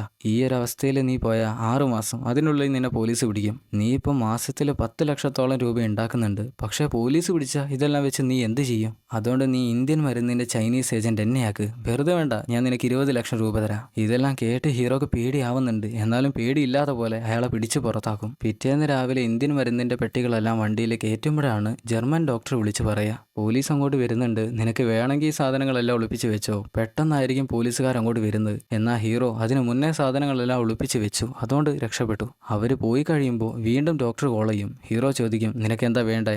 അവൻ പറയും, ഞാൻ ഇന്നലെ രാത്രി നിന്നോട് എന്താണോ ചോദിച്ചത് അതാണ് എനിക്ക് വേണ്ടത്. അന്ന് രാത്രി അവരെല്ലാവരും കൂടെ കടയിലിരുന്ന് ഭക്ഷണം കഴിച്ച് വെള്ളടിച്ചോണ്ടിരിക്കുമ്പോൾ ഹീറോ പറയും, ഇനി മുതൽ ഇന്ത്യൻ മരുന്നിന്റെ ചൈനീസ് ഏജന്റ് ഞാനായിരിക്കില്ല. അവരെല്ലാം ആദ്യം വിചാരിക്കുക ഹീറോ വെള്ളടിച്ച് എന്തോ പറയാനായിരിക്കും. എന്നാൽ ഹീറോ വീണ്ടും പറയും, എനിക്ക് അച്ഛനുണ്ട്, മകനുണ്ട്. എന്നെ പോലീസ് പിടിച്ച അവർക്ക് വേറെ ആരുമില്ല. ഇനി മുതൽ ഇന്ത്യൻ മരുന്നിന്റെ ചൈനീസ് ഏജന്റ് ആ ഡോക്ടർ ആയിരിക്കും. അങ്ങേര് 10,000 രൂപക്കാണ് മരുന്ന് വിൽക്കുന്നത്. പക്ഷെ ഞങ്ങളൊരു കരാറിലെത്തി നിങ്ങൾക്ക് അയാൾ 3,000 രൂപയ്ക്ക് തരും. അത് കേൾക്കുന്ന മഞ്ഞമുടിക്കാരൻ ടെൻഷനായിട്ട് ഒരൊറ്റ ഗ്ലാസ് ബിയർ കൂടെ അടിച്ചിട്ട് അവിടെ നിന്ന് ഇറങ്ങിപ്പോകും. ഹീറോ പറയും, എനിക്ക് ക്യാൻസർ ഇല്ല, പിന്നെ ഞാൻ എന്തിനാണ് ഇതിന്റെ റിസ്ക് എല്ലാം എടുക്കുന്നത്? ഇത് കാണുന്ന ഡാൻസർ പെണ്ണും അവിടെ നിന്ന് ഇറങ്ങിപ്പോകും. പള്ളിയിലച്ഛനും പോകാൻ നേരത്ത് നിങ്ങളെ ദൈവം അനുഗ്രഹിക്കട്ടെ എന്ന് പറയും. ഇത് കാണുന്ന ഐവി ഹീറോയോട് പറയും, നമ്മൾ ഇന്ന് കുറച്ചധികം കുടിച്ചു പോയല്ലേ? അതിന് ഹീറോ, നീയും ഇറങ്ങി പോടാന്ന് പറയും. അത് കാണുമ്പോൾ നമുക്ക് വിഷമാകും. ശരിക്കും അവൻ കാരണമാണ് ഹീറോ ഈ ഒരു നിലയിലെത്തിയത്. അവൻ കരഞ്ഞുകൊണ്ട് തന്നെ അവിടെ നിന്ന് ഇറങ്ങിപ്പോകും. ആ മഴയത്ത് അവൻ ഇറങ്ങിപ്പോകും. അങ്ങനെ ഇപ്പോൾ 1 വർഷം കഴിഞ്ഞു. ഹീറോ ഇപ്പോൾ ഒരു ബിസിനസ് നോക്കി നടത്തിക്കൊണ്ട് നിൽക്കുകയാണ്. ആ ഡോക്ടർ കൊടുത്ത 20 ലക്ഷം രൂപ വെച്ചാണ് ഈ ബിസിനസ് തുടങ്ങിയിട്ടുള്ളത്. അതിന്റെ എന്തോ ഒരു ആവശ്യത്തിന് കാറി കയറി പോകാൻ നിൽക്കുന്ന നേരത്താണ് ഐവിയുടെ ഭാര്യ ഹീറോയുടെ മുന്നിൽ വന്ന് നിൽക്കുന്നത്. നിങ്ങളെ തിരയാത്ത സ്ഥലങ്ങളില്ല. ഐവിക്ക് ഇപ്പോൾ ക്യാൻസർ മൂർധന്യാവസ്ഥയിൽ എത്തിയിട്ടുണ്ട്. നിങ്ങൾക്ക് എന്തെങ്കിലും ചെയ്യാൻ പറ്റുമോ?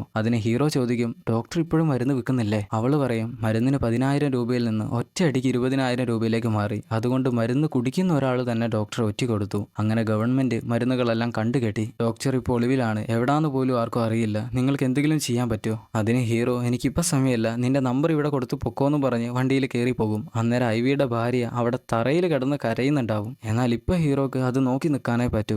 രാത്രി ഹീറോ റൂമിൽ വന്നിട്ട് ഇന്റർനെറ്റിൽ ഡോക്ടറെ പറ്റി സെർച്ച് ചെയ്ത് നോക്കും. അപ്പോഴാണ് മനസ്സിലാവുക, മുങ്ങിയ ഡോക്ടറെ പിടിക്കാനായിട്ട് പോലീസ് ഊർജിതമായിട്ടാണ് അന്വേഷണം നടത്തുന്നത്. പക്ഷെ ഇതുവരെ കണ്ടെത്താനായിട്ട് പറ്റിയിട്ടില്ല. പിറ്റേന്ന് ഐവിയെ കാണാനായിട്ട് ഹോസ്പിറ്റലിലേക്ക് എത്തുമ്പോൾ അവന് ക്യാൻസർ മൂർധന്യാവസ്ഥയിലെത്തിയിട്ട് മരിക്കാനുള്ള അവസ്ഥയിലാണ്. ഇപ്പോൾ മരിക്കുമെന്നുള്ള അവസ്ഥയിലാണ് കിടക്കുന്നത്. അവനാണ് ക്യാൻസറിന്റെ വേദന സഹിക്കാൻ പറ്റാതായി വന്നപ്പോൾ ഒരു തവണ ആത്മഹത്യ ചെയ്യാനും ശ്രമിച്ചു. അപ്പോഴാണ് നേഴ്സുമാർ വന്ന് മുറിവ് ക്ലീൻ ചെയ്യാനുള്ള സമയമായി, എല്ലാവരും പുറത്തു പോകണമെന്ന് പറയാം. അപ്പോൾ തന്നെ ഐവി ഒരു തുണി എടുത്ത് കടിച്ചു പിടിക്കുന്നത് ഹീറോ കാണും. പുറത്ത് വന്നിരിക്കുമ്പോൾ അകത്ത് നിന്ന് ഐവി കരയുന്ന ശബ്ദം കേൾക്കാം. വേദന കൊണ്ട് അലറി വിളിക്കുന്ന ശബ്ദം കേൾക്കാം. അത് കേൾക്കുന്ന ഹീറോക്ക് വിഷമാവും. എന്നാൽ ഐവിയുടെ ഭാര്യ ഇത് ഇന്നോ ഇന്നലെയോ കേൾക്കുന്നതല്ല, അവൾക്കത് ശീലമായിട്ടുണ്ട്. ഹീറോ പള്ളിയിലച്ഛൻ്റെ അടുത്ത് വന്ന് പറയും, ഐവിക്ക് ക്യാൻസർ മൂർധന്യാവസ്ഥയിലാണ്. ഞാൻ ഇന്ത്യയിൽ പോയിട്ട് മരുന്ന് വീണ്ടും കൊണ്ടുവരാൻ പോവുകയാണ്. പള്ളിയിലച്ഛൻ പറയും, ഇന്ത്യൻ ഏജൻസിയിൽ നിന്ന് കോള് വന്നിരുന്നു. അവർക്കിനി നിങ്ങളെ ഏജന്റ് ആക്കാൻ ഇഷ്ടമില്ല എന്നാണ് പറഞ്ഞ്. പോരാത്തതിന് ചൈനീസ് ഗവൺമെന്റ് ഇതിനെതിരെ കടുത്ത സുരക്ഷകളാണ് വരുത്തിയിരിക്കുന്നത്. ഹീറോ പറയും, ഞാൻ ഏജൻസിയിൽ പോയിട്ട് വാങ്ങാനല്ല വിചാരിക്കുന്നത്. ഇന്ത്യൻ ഫാർമസികളിൽ അതിപ്പോഴും 2000 രൂപയ്ക്ക് ലഭിക്കും.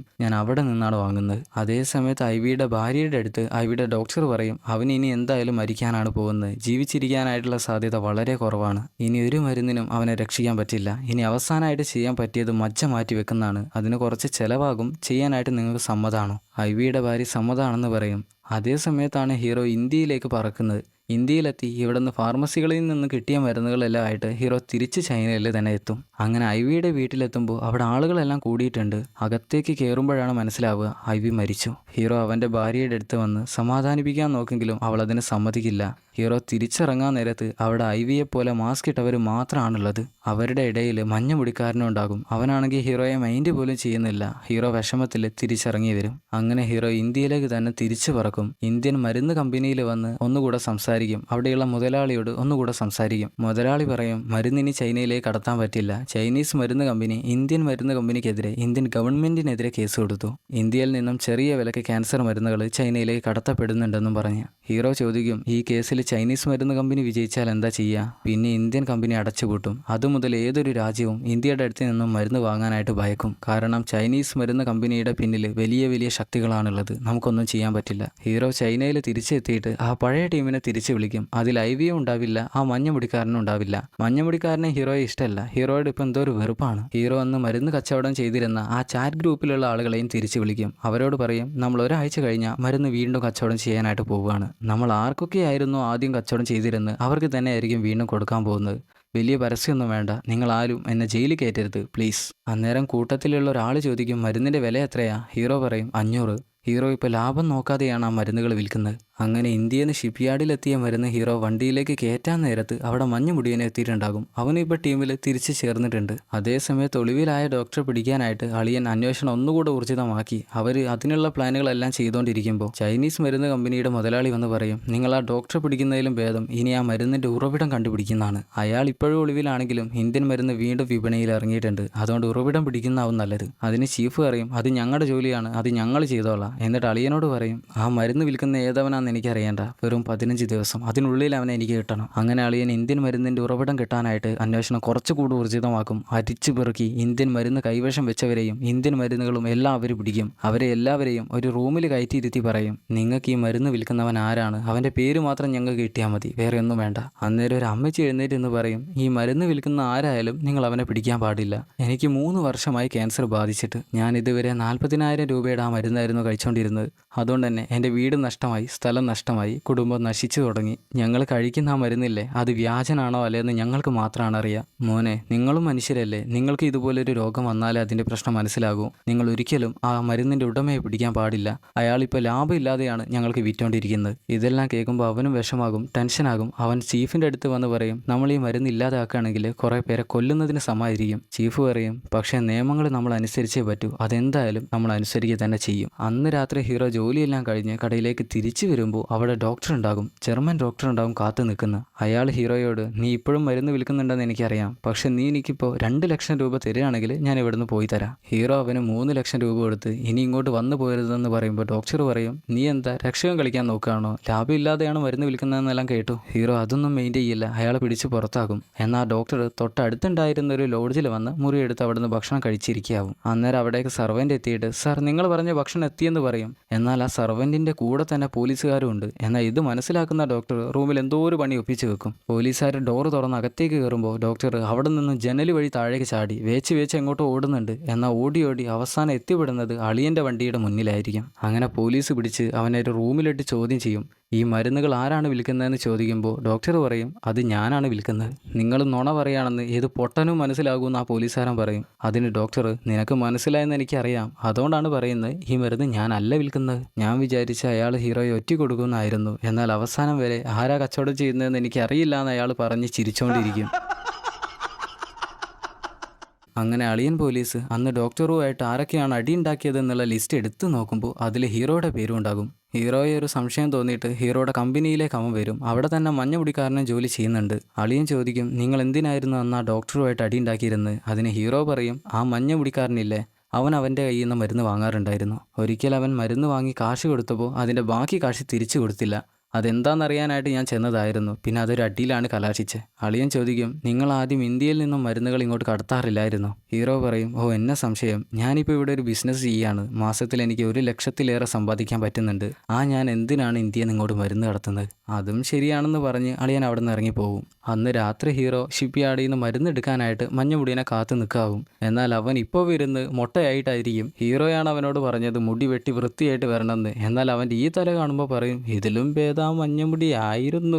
എന്നിട്ട് അവർ രണ്ടുപേരും കൂടെ ഷിപ്പ് യാർഡിൽ ചെന്നിട്ട് മരുന്ന് കയറ്റിക്കൊണ്ട് നിൽക്കാവും. അന്നേരം മഞ്ഞമുടിയൻ ഇപ്പം മഞ്ഞമുടി ഇല്ല, മൊട്ടയാണ്. എന്നാൽ അവൻ മഞ്ഞമുടിയൻ തന്നെ. മൂത്രമൊഴിക്കാനുണ്ടെന്നും പറഞ്ഞ് അവൻ അവിടുന്ന് ദൂരേക്ക് പോകും. മൂത്രമൊക്കെ കഴിഞ്ഞ് തിരിച്ചു വരാൻ നേരത്താണ് എൻട്രിയിൽ ആ സെക്യൂരിറ്റിയോട് പോലീസുകാരെന്തോ സംസാരിക്കുന്നത് കേൾക്കുക. സെക്യൂരിറ്റി പറയും, 2 പേരാണ് ഏത് സമയം വരാറ്. അവർ ഓരോ ദിവസവും അവരുടെ ലൊക്കേഷൻ മാറ്റിക്കൊണ്ടേയിരിക്കും.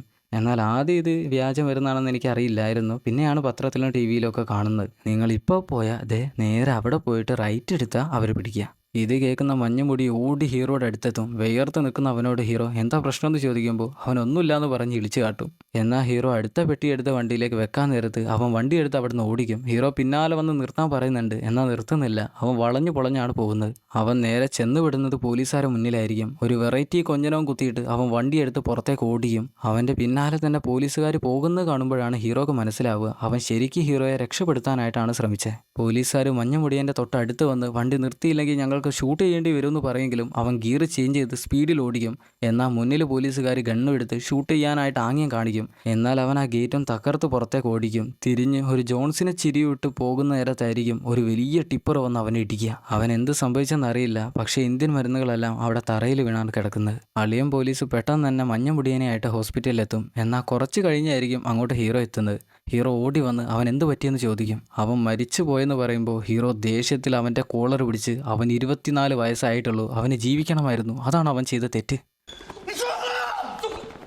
ബാക്കിയുള്ള പോലീസുകാർ പെട്ടെന്ന് തന്നെ അവരെ പിടിച്ചു മാറ്റും. ഹീറോ തറയിൽ വീണ് കരയും. ഇത്രയും കാലം ഐവി പോയ വിഷമത്തിലായിരുന്നു ഹീറോ. ഇപ്പം മഞ്ഞമുടിയനും കൂടെ ഹീറോക്ക് താങ്ങാൻ പറ്റില്ല. അന്ന് രാത്രി തന്നെ മഞ്ഞമുടിയൻ താമസിച്ചിരുന്ന റൂമിൽ വന്ന് അവൻ്റെ ഫോട്ടോസും വീട്ടുകാരുടെ ഫോട്ടോസും കണ്ട് ഹീറോ കരയും. ഹീറോക്ക് അത്രമേൽ പ്രിയപ്പെട്ടവനായിരുന്നു അവൻ. പിറ്റേന്ന് അളിയൻ പോലീസ് ചീഫിൻ്റെ അടുത്ത് വന്ന് പറയും, എനിക്ക് ഈ കേസ് അന്വേഷിക്കാൻ പറ്റില്ല, എനിക്ക് അതിനുള്ള കഴിവില്ല. ചീഫ് പറയും, ഇതിൻ്റെ അനന്തരഫലം എന്താണെന്ന് നിനക്കറിയോ? നീ ഇതിന് വലിയ വില കൊടുക്കേണ്ടി വരും. അതിനവൻ പറയും, എന്ത് കേസ് വന്നാലും ഏത് ശിക്ഷയും ഏറ്റെടുക്കാനും ഞാൻ തയ്യാറാണ്. അതേ സമയത്ത് തന്നെയാണ് ഇന്ത്യൻ മരുന്ന് കമ്പനിയിലെ മുതലാളി പ്രാർത്ഥിച്ചുകൊണ്ടിരിക്കുമ്പോൾ അങ്ങോട്ട് പോലീസ് വരുന്നത്. അവർ വാറണ്ടുമായിട്ടാണ് വരുന്നത്. ഇന്ത്യൻ മരുന്ന് കമ്പനിക്കെതിരെ ചൈനീസ് മരുന്ന് കമ്പനി കേസ് കൊടുത്തിരുന്നല്ലോ, അതിലിപ്പോൾ ചൈനീസ് മരുന്ന് കമ്പനിയാണ് വിജയിച്ചിരിക്കുന്നത്. അതുകൊണ്ട് തന്നെ ഇപ്പോൾ ഇന്ത്യൻ മരുന്ന് കമ്പനി അടച്ചുപൂട്ടി. ഇനിയും ഹീറോക്ക് മരുന്ന് വാങ്ങണമെന്നുണ്ടെങ്കിൽ ഫാർമസിയിൽ നിന്ന് 2000 രൂപയ്ക്ക് ഇനി വാങ്ങാൻ പറ്റൂ. എന്നാലും പള്ളിയിൽ അച്ഛൻ ഏജൻസിയിലേക്ക് വിളിച്ചു നോക്കും. അന്നേരം അവർ പറയും, ഇനി ഇവിടുന്ന് മരുന്ന് എന്തായാലും കിട്ടില്ല, ഫാർമസികളിൽ നിന്ന് കിട്ടുന്ന മരുന്ന് മാത്രമായിരിക്കും ഉണ്ടാവുക. ഞങ്ങൾ വേണമെങ്കിൽ ഇവിടെ മരുന്നുകൾ 2000 രൂപയ്ക്ക് അങ്ങോട്ട് കയറ്റി അയക്കാം. ഹീറോ ആണെങ്കിൽ അത് സമ്മതിക്കും. എന്നാൽ ഈ മരുന്നുകൾ എത്ര രൂപയ്ക്കായിരിക്കും വിൽക്കാമെന്ന് ഡാൻസർ വേണ്ട വിചാരിക്കുമ്പോൾ ഹീറോ പറയും, നമ്മൾ ഈ മരുന്ന് 500 രൂപയ്ക്കായിരിക്കും വിൽക്കുന്നത്. പോരാത്തതിന് ഈ മരുന്നുകളുള്ള കാര്യം അറിയാത്ത കുറേ ആളുകൾ ഇനിയുണ്ട് ചൈനയിൽ. അവരുടെ അടുത്തേക്കെല്ലാം നീ ഒന്ന് മെസ്സേജ് ചെയ്യണം. അങ്ങനെ അവൾ എല്ലാ ചാറ്റ് ഗ്രൂപ്പിലേക്കും മെസ്സേജ് ചെയ്യും. ഇന്ത്യൻ മരുന്ന് കമ്പനി അടച്ചു പൂട്ടിയിട്ടുണ്ടെങ്കിലും 500 രൂപയ്ക്ക് അതേ വിലക്ക് തന്നെ നമുക്ക് മരുന്ന് ഇപ്പോഴും ലഭ്യമാണ്. അപ്പോൾ തന്നെ കുറേ ആളുകൾ ഓർഡർ ചെയ്യുന്നുണ്ട്. കുറേ ആളുകൾ വീഡിയോ കോളിൽ വന്ന് സംസാരിക്കുന്നുണ്ട്. ഈ മരുന്ന് കിട്ടുകയാണെങ്കിൽ എൻ്റെ അമ്മ എൻ്റെ കൂടെ തന്നെ ഉണ്ടാകും. എൻ്റെ മകൾക്ക് ഈ മരുന്ന് കൂടുതൽ ഉപകാരപ്പെടും. ഇത് എവിടെ നിന്നാണ് കിട്ടുക, എപ്പോഴാണ് വരിക? എല്ലാവർക്കും ഇപ്പോൾ മുഖത്തൊരു സന്തോഷമാണ് വന്നിരിക്കുന്നത്. അങ്ങനെ അത് കാണുന്ന ഡാൻസറുകാരി പെണ്ണും ഹാപ്പിയാകും. എന്നാൽ ഇപ്പോൾ ഓർഡറുകൾ വന്നിരിക്കുന്ന ഇഷ്ടം പോലെയുണ്ട്. അവൾ പറയും, നമ്മൾ ഇങ്ങനെ കച്ചവടം ചെയ്യുകയാണെങ്കിൽ മാസത്തിൽ വലിയൊരു നഷ്ടമായിരിക്കും നമുക്ക് ഉണ്ടാവുക. അതിന് ഹീറോ പറയും, ഞാൻ അവരുടെ കാശ് അവർക്ക് തന്നെ തിരിച്ചു കൊടുക്കുകയാണ്. അന്ന് ഹീറോ മകനെ ഭാര്യയുടെ അടുത്തേക്ക് അയക്കാനായിട്ട് വിചാരിക്കും. കാരണം ഹീറോയുടെ ജീവിതത്തിന് ഇപ്പോൾ യാതൊരു ഗ്യാരണ്ടിയും ഇല്ല. എപ്പോഴാണ് പോലീസ് പിടിക്കുകയെന്ന് പറയാൻ പറ്റില്ല. അങ്ങനെ മകനെയായിട്ട് അളിയനും ഹീറോയും കൂടെ എയർപോർട്ടിലേക്ക് വരും. ഭാര്യ ഇപ്പോൾ വിദേശത്താണ് ഉള്ളത്. ഭാര്യയുടെ അടുത്തേക്കാണ് ഇപ്പം മകൻ അയക്കുന്നത്. മകൻ അച്ഛനെ കുറേ സമയം കെട്ടിപ്പിടിച്ചിട്ട് കരഞ്ഞിട്ടായിരിക്കും അവിടെ നിന്ന് പോകുക. അളിയൻ പറയും, അവൻ ഇവിടെ നിൽക്കുന്നതിലും ഭേദം അവിടേക്ക് പോകുന്നതാണ്, അല്ലെങ്കിൽ നമ്മളെപ്പോലെ തന്നെ ആയി പോകും. എന്നാൽ ഹീറോ അതൊന്നും കേൾക്കാതെ കണ്ണും തുടച്ചുകൊണ്ട് അവിടെ നിന്ന് ഇറങ്ങും. അന്ന് രാത്രി മരുന്നുകൾ വിതരണം ചെയ്യാനായിട്ട് ഹീറോ ഒറ്റയ്ക്കായിരിക്കും പോകുന്നത്. ഇപ്പം കൂടെ ആരും ഇല്ലല്ലോ. അതുകൊണ്ട് തന്നെ ഹീറോ ഏതോ ഒരു സ്ഥലത്തേക്ക് വന്ന് അവിടെ വാൻ നിർത്തിയിട്ട് മരുന്നുകളെല്ലാം എടുത്ത് കൊടുക്കായിരിക്കും. പെട്ടെന്നായിരിക്കും പോലീസുകാർ സൈറനൂട്ട് അങ്ങോട്ട് വരുന്നത്. ഹീറോ രോഗികളോട് മരുന്നുകളെല്ലാം എടുത്ത് ഓടിക്കോളാൻ പറയും. അവർ ആ മരുന്നുകളും എടുത്ത് ദൂരേക്ക് ഓടും. ഹീറോ വാൻ എടുത്ത് റിവേഴ്സിൽ വന്ന് പോലീസുകാരുടെ വണ്ടിയുടെ തൊട്ട് മുന്നിൽ ഡ്രിഫ്റ്റ് ചെയ്ത് നിർത്തും. ഇപ്പോൾ പോലീസുകാർക്ക് മുന്നോട്ട് പോകാൻ പറ്റില്ല. അപ്പോഴേക്ക് ക്യാൻസർ രോഗികളെല്ലാവരും മരുന്നും എടുത്ത് അവിടെ നിന്ന് രക്ഷപ്പെട്ടു. എന്നാൽ ഹീറോയെ പോലീസ് പിടിച്ചു. എന്നാൽ ഹീറോയെ പോലീസ് പിടിച്ച് കാണുമ്പോൾ ആ രോഗികളെല്ലാവരും എല്ലാവരും തിരിച്ചിങ്ങോട്ട് തന്നെ ഓടി വരുന്നുണ്ടാവും. ഹീറോ വേണ്ട വേണ്ടാന്ന് വിളിച്ചു പറയും, എന്നാൽ അവരതൊന്നും കേൾക്കാതെ ഓടി വരും. എന്നാൽ പോലീസുകാർ അവരെയും പിടിക്കും. അങ്ങനെ ഹീറോ ഇപ്പോൾ കോടതിയിലാണ് ഉണ്ടാവുക. എതിർഭാഗം വക്കീൽ പറയും, ഈ പ്രതി നിരോധിത മരുന്നുകൾ ചൈനയിലേക്ക് കടത്ത് മാത്രമല്ല ചെയ്തത്, രാജ്യത്താകമാനം വിൽക്കുകയും ചെയ്തു. അതോടുകൂടി അന്തർദേശീയ ബൗദ്ധികാവകാശങ്ങളുടെ പ്രത്യക്ഷമായ നിയമമാണ് തെറ്റിച്ചത്. അതുകൊണ്ട് തന്നെ പ്രതിക്ക് കടുത്ത ശിക്ഷ നൽകണം. ഇതെന്ത് നിയമമാണോ എന്ന് അറിഞ്ഞൂടാ. എന്തായാലും 3-4 പ്രാവശ്യം പറഞ്ഞപ്പോഴാണ് വന്നത്. ഇതിനെപ്പറ്റി വലിയ ധാരണയുള്ള ആളുകൾ കമൻറ്റ് ബോക്സിൽ ഒന്ന് പറഞ്ഞാൽ കൊള്ളാമായിരുന്നു. പ്രതിഭാഗം വക്കീൽ പറയും, അതായത് ഹീറോയുടെ വക്കീൽ പറയും, എൻ്റെ കക്ഷി തെറ്റ് ചെയ്തു. പക്ഷേ അദ്ദേഹം കാരണം കഴിഞ്ഞ 1 വർഷമായിട്ട് 1000-ഓളം ക്യാൻസർ രോഗികളാണ് ജീവിച്ചത്. ഒരിക്കലും ന്യായമായ വിലക്കല്ല ചൈനീസ് മരുന്ന് കമ്പനി മരുന്നുകൾ വിൽക്കുന്നത്. ആ കാശ് രോഗികൾ ജീവിതകാലം മുഴുവൻ സമ്പാദിച്ചാലും ഉണ്ടാക്കാൻ പറ്റില്ല. എൻ്റെ കക്ഷി അവർക്ക് വേണ്ടിയാണ് മരുന്നുകളെല്ലാം ചൈനയിലേക്ക് കടത്തിയത്, അല്ലാതെ ലാഭത്തിന് വേണ്ടിയല്ല അങ്ങേര് ഇതെല്ലാം ചെയ്ത്. അങ്ങനെ കോടതിക്ക് 2 ഭാഗവും ബോധ്യമായി. ഇനി ചാങ്ങിന് എന്തെങ്കിലും സംസാരിക്കാനുണ്ടോ എന്ന് ചോദിക്കും. ഹീറോക്ക് എന്തെങ്കിലും സംസാരിക്കാനുണ്ടോ എന്ന് ചോദിക്കും. ഹീറോ പറയും, ഞാൻ ചെയ്തത് തെറ്റാണ്, ഞാനത് ന്യായീകരിക്കുന്നില്ല. പക്ഷേ രോഗികളുടെ കാര്യം ആലോചിക്കുമ്പോൾ എനിക്ക് വിഷമാവുന്നുണ്ട്. അവർക്ക് ഇത്രയും വിലയുള്ള മരുന്ന് വാങ്ങിക്കാനായിട്ട് പറ്റില്ല. അവർക്ക് അതിനുള്ള കെൽപ്പില്ല. വരും കാലങ്ങളിൽ അതെല്ലാം ശരിയാവുമെന്ന് ഞാൻ പ്രതീക്ഷിക്കുകയാണ്. ആ കാലത്തിന് വേണ്ടി ഞാൻ കാത്തിരിക്കുകയാണെന്ന് പറഞ്ഞ് ഹീറോ നിർത്തും. അത് കഴിയുമ്പോൾ ഹീറോയെ ജയിലിലേക്കാണ് കൊണ്ടുപോകുന്നത്. വാനിന് മുന്നിൽ വന്ന് നിൽക്കുമ്പോൾ ഹീറോ അളിയനോട് പറയും, എൻ്റെ മകനോട് പറയണം നിൻ്റെ അച്ഛൻ ഒരു മോശം വ്യക്തിയല്ല. അതും പറഞ്ഞ് ഹീറോ വാനിൽ കയറിയിരിക്കും. അങ്ങനെ വാൻ ഹീറോയെയും കൊണ്ടിട്ട് ജയിലിലേക്കായിരിക്കും പോകുന്നത്. എന്നാൽ പോകുന്ന വഴിക്ക് വണ്ടിയിലുണ്ടായിരുന്ന പോലീസുകാരൻ പുറത്തേക്ക് നോക്കി ഞെട്ടുന്നുണ്ട്. തൊട്ടടുത്തിരിക്കുന്ന ഡ്രൈവറോട് ഇനി വണ്ടി മെല്ലെ ഓടിച്ചാൽ മതി എന്ന് പറയും. ആ സമയത്ത് എല്ലാ ക്യാൻസർ രോഗികളും ഹീറോയെ കാണാനായിട്ട് റോഡിൻ്റെ 2 സൈഡിലും വന്ന് നിൽക്കുന്നുണ്ടാകും. ഹീറോ തിരിഞ്ഞു നോക്കുമ്പോൾ അവരെല്ലാവരും ഹീറോയെ തന്നെയാണ് നോക്കി നിൽക്കുന്നത്. അന്നേരം ബാക്ക്ഗ്രൗണ്ടിൽ കോടതി ജഡ്ജി വിധി വ്യക്തമാക്കുന്നതും കേൾക്കാം. പ്രതി ചാങ് ചൈനയിലേക്ക് മരുന്ന് കടത്തിയതായും വിറ്റതായും കോടതിക്ക് ബോധ്യമായിരിക്കുന്നു. അതുപോലെ തന്നെ അങ്ങേരത് ചെയ്തത് ലാഭത്തിനല്ല, ചെറിയ വിലക്ക് രോഗികൾക്ക് മരുന്ന് ലഭിക്കാനാണെന്നും കോടതിക്ക് വ്യക്തമായിരിക്കുന്നു. ഇതെല്ലാം കണക്കിലെടുത്ത് ചാങ്ങിന് 5 വർഷത്തേക്ക് ജയിൽ ശിക്ഷ വിധിച്ചിരിക്കുന്നു. ഹീറോ പുറത്തേക്ക് നോക്കുമ്പോൾ പുറത്തു നിന്ന് മാസ്ക് കഴിക്കാത്ത എല്ലാ ക്യാൻസർ രോഗികളും ഹീറോയുടെ മുന്നിൽ മാത്രം മാസ്ക് കഴിച്ച് നിൽക്കും. അവരുടെ ഇടയിൽ തന്നെ പള്ളിയിലച്ഛൻ ഹീറോയെ നോക്കി നിൽപ്പുണ്ടാവും. പള്ളിയിലച്ഛനെ കഴിഞ്ഞു വരുമ്പോൾ ഡാൻസർകാരി പെണ്ണും അവളുടെ മകളും ഹീറോയെ നോക്കി നിൽപ്പുണ്ടാവും. അവരെയും കഴിഞ്ഞു വരുമ്പോൾ ഐവിയും മഞ്ഞുമുടിക്കാരനും ഹീറോയെ നോക്കി നിൽക്കുന്നത് പോലെ ഹീറോക്ക് തോന്നും. അത് കാണുമ്പോൾ ഹീറോയുടെ കണ്ണ് നിറയും. ഹീറോക്ക് ജീവിതത്തിൽ എന്തെല്ലാമോ വന്ന് ചേർന്ന പോലെ തോന്നും. ഇതിലും വലിയൊരു യാത്രയപ്പ് ഹീറോക്ക് വേറെ ഇനി കിട്ടാനില്ല. ഇതിനുശേഷം ഈ കേസ് ചൈനീസ് ഗവൺമെൻറ്റിൻ്റെ ശ്രദ്ധ പിടിച്ചു പറ്റി. അതുകൊണ്ട് തന്നെ മെഡിക്കൽ നിയമങ്ങളിലും ചട്ടങ്ങളിലും എല്ലാം നിരവധി മാറ്റങ്ങൾ വരുത്തി. അതിലൂടെ ആയിരക്കണക്കിന് ക്യാൻസർ രോഗികൾ ജീവിതത്തിലേക്ക് തിരിച്ചു വരികയും ചെയ്തു. മാത്രമല്ല ഹീറോയുടെ 5 വർഷത്തേക്കുള്ള ജയിൽ ശിക്ഷ 3 വർഷമാക്കി കുറയ്ക്കുകയും ചെയ്തു. അവിടുന്ന് ബ്ലാക്ക് ഔട്ട് ചെയ്താൽ ഇപ്പോൾ 3 വർഷം കഴിഞ്ഞു. ഹീറോ ജയിലിൽ നിന്ന് പുറത്തിറങ്ങുമ്പോൾ ഹീറോയെ കൂട്ടാനായിട്ട് വന്നിരിക്കുന്ന അളിയനാണ്. അളിയൻ ചോദിക്കും, ഇനി എന്താ പരിപാടി? പഴയ പോലെ മരുന്ന് കച്ചവടമൊന്നും ഇനി നടക്കില്ല, അതിനെല്ലാം ഇപ്പോൾ ഇൻഷുറൻസ് വന്നല്ലോ, വേണമെങ്കിൽ നിങ്ങളുടെ തൈല കച്ചവടം ഒന്നുകൂടെ തുടങ്ങി നോക്കാം. ഹീറോ അത് നീ തന്നെ ചെയ്താൽ മതി എന്ന് പറയും. അങ്ങനെ 2012 ലോകത്തിൻ്റെ നാനാഭാഗത്തുള്ള ഡോക്ടർമാരെല്ലാവരും കൂടെ അമേരിക്കൻ മാസികയിൽ ചൈനീസ് മരുന്ന് കമ്പനിക്കെതിരെ അവർ വില കൂട്ടുന്നതിനെതിരെ ഒരു റിപ്പോർട്ട് തയ്യാറാക്കി പ്രസിദ്ധീകരിച്ചു. 2013 ചൈനീസ് മരുന്ന് കമ്പനിയുടെ കുത്തകാവകാശ നിയമം കോടതി തള്ളി. അതായത് അവരുടെ മോണോപൊളി തള്ളി. അതേ സമയത്ത് തന്നെ നമ്മുടെ ഇന്ത്യൻ മരുന്നുകൾ ചൈനയിൽ നിയമാനുസൃതമാക്കി. 2014 മരുന്നുകൾക്കെല്ലാം വില നിയന്ത്രിക്കുന്ന ഒരു കമ്മീഷനെയും രൂപീകരിച്ചു. അതോടുകൂടെ 2002 ചൈനയിലെ ക്യാൻസർ ബാധിച്ച ആളുകളുടെ അതിജീവന നിരക്ക് 30% ആയിരുന്നെങ്കിൽ 2018 ആയപ്പോഴേക്ക് അത് 75% കൂടി. ഇതെല്ലാം പറഞ്ഞു വെച്ചുകൊണ്ട് ഡൈയിങ് ടു സർവൈവ് എന്ന സിനിമ അവസാനിക്കുന്നു. ഇതിൽ ഇന്ത്യ കൂടെ ഉൾപ്പെട്ടിട്ടാണോ ഇനി ഹീറോയെ ഇഷ്ടമായിട്ടാണോ എന്നൊന്നും അറിഞ്ഞുകൂടാ. ഈ സിനിമ കുറച്ചുകൂടെ മനസ്സിന് ഇഷ്ടമായി. ഈ സിനിമ ഒരിക്കലും മറക്കാത്തൊരു സിനിമയായിട്ട് എൻ്റെ മനസ്സിൽ എപ്പോഴും ഉണ്ടാകും. എല്ലാവർക്കും അങ്ങനെ ആയിരിക്കണം എന്നില്ല. ചിലർക്ക് ഇഷ്ടപ്പെടും, ചിലർക്ക് ഇഷ്ടപ്പെട്ടെന്ന് വരില്ല. ഇഷ്ടപ്പെടാത്തവർ എന്താണെന്നൊന്ന് കമൻറ്റ് ബോക്സിൽ അറിയിക്കുക. കഴിഞ്ഞ വീഡിയോയിൽ അവസാനം ഞാനൊരു കമൻറ്റ് ഇടുമെന്ന് ചോദിച്ചപ്പോൾ ഇത്ര പേര് കമൻറ്റ് ഇടുമെന്ന് ഞാൻ വിചാരിച്ചില്ല. അതിലും സന്തോഷമുണ്ട്. ഞാൻ ഒരിക്കലും മറക്കില്ല. ആർക്കും ഞാൻ റിപ്ലൈ കൊടുക്കാനും വിട്ടുപോയിട്ടില്ല. അതിലും നല്ല സന്തോഷമുണ്ട്. എന്നാൽ പിന്നെ നല്ലൊരു സിനിമയായിട്ട് അടുത്ത വീഡിയോയിൽ കാണുന്നവരെ until then it's bye from film Chronicle.